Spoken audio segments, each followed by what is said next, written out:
Everyone, आज हम discuss करने जा रहे हैं होमोलोगस सीरीज। होमोलोगस सीरीज क्या होती है? Consecutive group of carbon atom which are differ by CH2 group. चलिए देखते हैं किस तरह की ये सीरीज होती है। Consecutive group of carbon atom which are differ by CH2 group. इनकी प्रॉपर्टीज में क्या है कि इनकी जो केमिकल प्रॉपर्टीज रहती हैं सेम रहती है, क्योंकि फंक्शनल ग्रुप क्या रहता है, सेम रहता है। बट इनकी फिजिकल प्रॉपर्टीज क्या करती है, वेरी करती हैं, क्योंकि जैसे जैसे कार्बन बढ़ेंगे मास बढ़ेगा, मास बढ़ने के साथ साथ फिजिकल प्रॉपर्टीज जो होती है वेरी करती हैं। जैसे कम कार्बन वाले, जैसे मीथेन हो गया, इथेन हो गया, प्रोपेन हो गया, ब्यूटेन हो गया, ये किस फॉर्म में एग्जिस्ट करती है? ये गैसेस के फॉर्म में एग्जिस्ट करती हैं। और जैसे जैसे नंबर ऑफ कार्बन बढ़ते जाते हैं इनकी स्टेट चेंज होती है, फिर ये लिक्विड में कन्वर्ट करते हैं। अगर बहुत ज्यादा हायर नंबर ऑफ कार्बन अगर हम लेते हैं तो ये क्या करते हैं, सॉलिड की फॉर्म में भी एग्जिस्ट करते हैं। तो इनकी केमिकल प्रॉपर्टीज क्या रहेंगी, सेम रहेंगी because of same functional group. But इनकी फिजिकल प्रॉपर्टीज क्या करेंगी, वेरी करती रहेंगी। It depends on the number of carbon और इट्स मास। फाइन। तो देखिए, एक कंडीशन है कि फंक्शनल ग्रुप जो होना चाहिए, functional group must be same, functional group same होना चाहिए। चलिए इसको डिस्कस करते हैं, एग्जांपल लेते हैं। इससे पहले, इसको डिस्कस करने से पहले हमें एल्केन, एल्कीन, एल्काइन का फॉर्मूला बताना चाहिए। तो एल्केन क्या होते हैं? एल्केन होते हैं जिनमें सिंगल बॉन्ड होते हैं, और वो कौन सा फॉर्मूला फॉलो करते हैं, CnH2n+2। और एल्कीन है, एल्कीन कौन सा फॉर्मूला फॉलो करते हैं? यहाँ पर हमने क्या करना है, दो +2 की जगह क्या करना है, -2। तो हमारे पास फॉर्मूला क्या बन जाएगा, CnH2n। और एल्काइन है, एल्काइन का फॉर्मूला क्या आ जाएगा, CnH2n+2 -2। ये एल्काइन का फॉर्मूला। फाइन। अब हम डिस्कस करते हैं होमोलोगस सीरीज एल्केन की। एल्केन की होमोलोगस सीरीज हम डिस्कस करने जा रहे हैं। तो सबसे पहले N1 पुट करते हैं, फिर 2 पुट करते हैं, फिर 3 पुट करते हैं।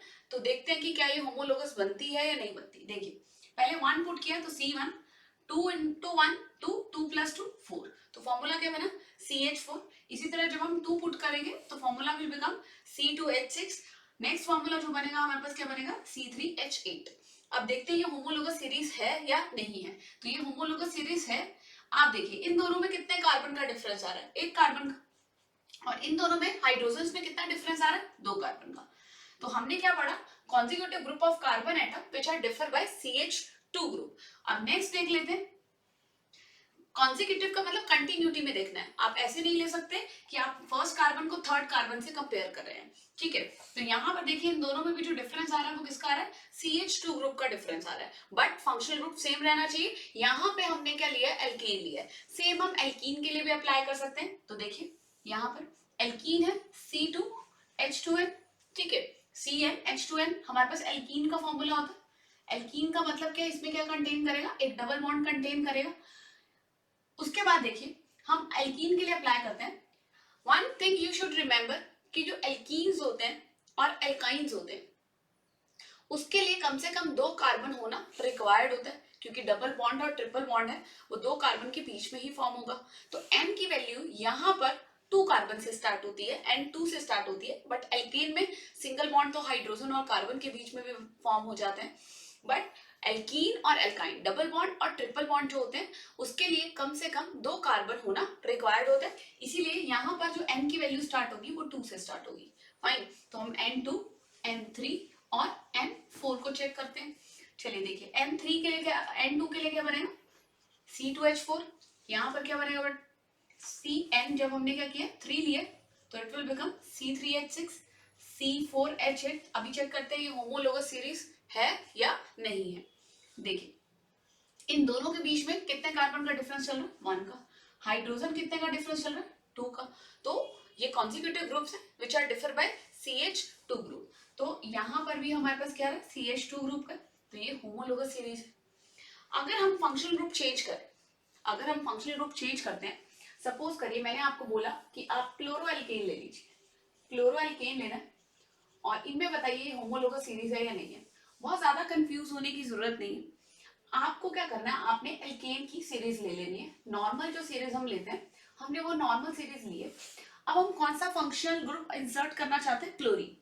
तो उसके लिए हम क्या करेंगे, क्योंकि कार्बन है, कार्बन जो होगा मैक्सिमम 4 बॉन्ड फॉर्म करेगा। तो हमें एक नया बॉन्ड बनाने के लिए पुराना एक बॉन्ड क्या करना पड़ेगा, रिमूव करना पड़ेगा। तो बाय सब्स्टिट्यूशन रिएक्शन हमने एक H को रिमूव किया और Ca लगाया। फंक्शनल ग्रुप क्या होना चाहिए, दैट मस्ट बी सेम। तो यहाँ पर भी एक हाइड्रोजन हटा देते हैं और यहाँ पर एक Cl फंक्शनल ग्रुप लगा दिया हमने, C3H7 एक हाइड्रोजन हटा दिया। अब देखिए इन दोनों के बीच में फंक्शनल ग्रुप क्या होना चाहिए, सेम होना चाहिए।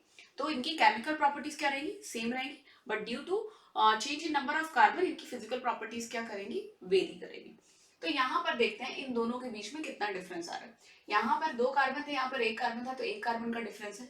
और नंबर ऑफ हाइड्रोजन का डिफरेंस कितना आ रहा है, इधर 3 थे इधर 5 थे, तो इट मींस CH2। ठीक है, सेम यार CH2 का ही डिफरेंस आ रहा है। बट होमोलोगस सीरीज में फंक्शनल ग्रुप क्या होना चाहिए, सेम होना चाहिए।